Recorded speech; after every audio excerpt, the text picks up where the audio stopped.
Friday, April 10th. Let's talk PlayStation. Alright, so admittedly a pretty quiet news week for PlayStation this past week. Not a whole lot going on. One of the quietest news weeks we've had in a very long time now. But we still got some stuff to talk about. So, PlayStation now just got some new games added to it. So, most notably, Uncharted 3 is actually on there now. Also, Super Stardust HD, Dead or Alive 5, Hustle Kings, that pool, that billiards game, and Ninja Gaiden Sigma are all up on PlayStation now. It's nice to see that games are constantly being added to that service, whether you don't want to subscribe to it or not. At least Sony is trying to sweeten the deal a little bit by increasing that game library. They also announced, actually, that PlayStation Now is now available on a bunch more Sony TVs. I believe most 2015 models of Sony Bravias, some select 2014 models, and now a lot of Sony Blu-ray players are also getting that support as well.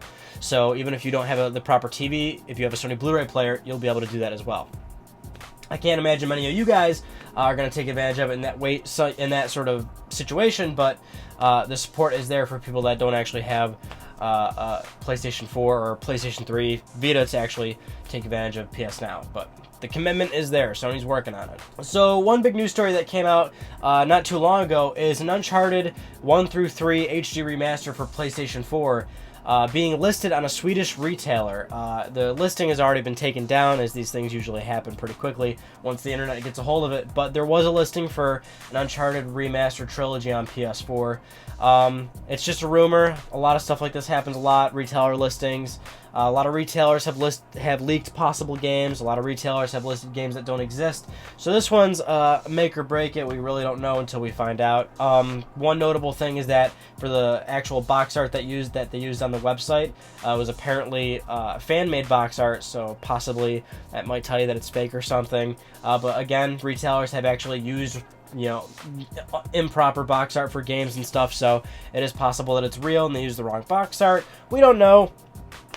Just gonna have to wait and see whether it is or is not real. I think it's safe to say like this has to happen at some point. I mean, considering how much Sony loves doing remasters, how much remasters have had a big role in this generation so far. Uncharted's a big Sony property. It kind of seems like a no-brainer, so even if it's fake, I'd have to imagine that an Uncharted trilogy is coming at some point. So, Sony Worldwide Studios President Shuhei Yoshida was talking to OPM this past week, official PlayStation Magazine, regarding Project Morpheus. A couple of interesting tidbits in there. One thing being that he'd like to see scary games be made for it, and he specifically mentioned PT. We all know PT is that scary Silent Hills teaser for the PlayStation 4. He said he would like to see something like that on Project Morpheus, which would be awesome. I want that game to get supported because that game is just unbelievably amazing at setting like an incredible horrific atmosphere. But he actually notes that he wants developers to make games from the ground up. So once again, Sony kind of showing you that commitment there where it's like we're very much so into virtual reality, but they don't want people to port games to Morpheus. It's a very specific thing. They want developers to make games from the ground up for Morpheus. They want games to be entirely optimized for the platform instead of just porting over games. However, I still feel like PT itself would be awesome on Morpheus. Oh my god. Now, granted, I was a total scaredy cat when I first played PT, but now that and now I'm super into it and I can handle that game, but like, oh my god, I love PT so much. Oh my god, scariest fucking interactive. Oh, best thing ever, dude. One other interesting tidbit that Shuhei mentioned is that one of the biggest challenges of virtual reality is getting people to actually experience it. I think I speak for a lot of people when it seems like a lot of people are skeptical about virtual reality, but they haven't really actually tried it yet, which is fair to say because the only real way you're going to be able to try virtual reality, whether it's Morpheus or Oculus Rift, is to be at some sort of press event, or you have a developer friend that actually has the development kit, which chances are you probably don't. A lot of people have not tried virtual reality. It's one of those things where you really do have to try it. This isn't something where you can watch gameplay. This is a full-on, you have to be there, you have to put the thing on your head, you have to actually do it for yourself. It's kind of like when back in 06, when we were going up to pre-release for the Wii. The Wii wasn't something where you could watch gameplay. You had to play that thing to really kind of get into what they were doing there. And then Wii was a super huge success. So you never know. You never know. I agree with Shuhei. That is probably going to be a pretty big hurdle to overcome to get people to actually go out and buy these things when they actually launch. And keep in mind, Project Morpheus is still due for the first half of 2016. Pretty rough release date. We still don't have any idea on any games or anything. It's still a long way to go. So we have some kind of interesting news regarding Hideo Kojima versus Konami. in terms of like what actually happened there. Now, Donna Burke is a musician, singer. She worked on Metal Gear Solid 5 Phantom Pain. I'm assuming that she's already contributed her song and worked to the game or what have you. But she actually tweeted recently confirming, well, not so much confirming because, again, we really don't know for sure. But she says that Kojima was actually fired, basically. So Konami fired Kojima and Kojima Productions. That's basically what she's saying right now. Konami spokesperson has already responded saying that that's not true. There's really nothing else we can really go on. I feel like it's going to be a few months or even possibly years until we get like the full lowdown on what actually is going on between these two entities. But it seems like somebody got fired or somebody willingly left. That's the most simplest way to put it, so we'll have to wait and see. So for our last news story, it's regarding the PlayStation Vita lawsuit that Sony had a while back. We discussed that Sony had actually lost this lawsuit regarding PlayStation Vita advertisement and marketing, that Sony had misleading marketing for certain features about the Vita. I believe it was regarding remote play or something like that.